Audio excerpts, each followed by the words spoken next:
ప్రయోజనాలు పక్కన పెట్టి ఎరువుల కొరత విషయంలో కేంద్ర రాష్ట్ర ప్రభుత్వాలు హైడ్రామాకు తెరతీశాయని మాజీ మంత్రి హరీష్ రావు ఆరోపించారు.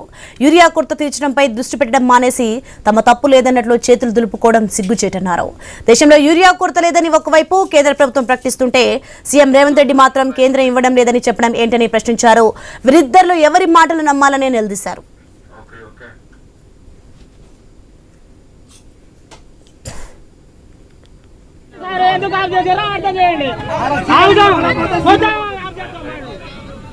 ఇక కేంద్ర ప్రభుత్వ గణాంకాలు నిజమైతే రైతులకు ఎరువులు అందించడంలో విఫలమైన రాష్ట్ర ప్రభుత్వమే తప్పిదానికి బాధ్యత వహించాలని హరీష్ రావు డిమాండ్ చేశారు.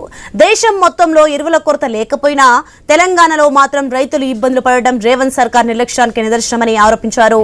రైతులను మోసం చేయడం మానేసి తక్షణమే అవసరమైన ఎరువులు రైతులకు అందేలా చర్యలు తీసుకోవాలని హరీష్ రావు డిమాండ్ చేశారు.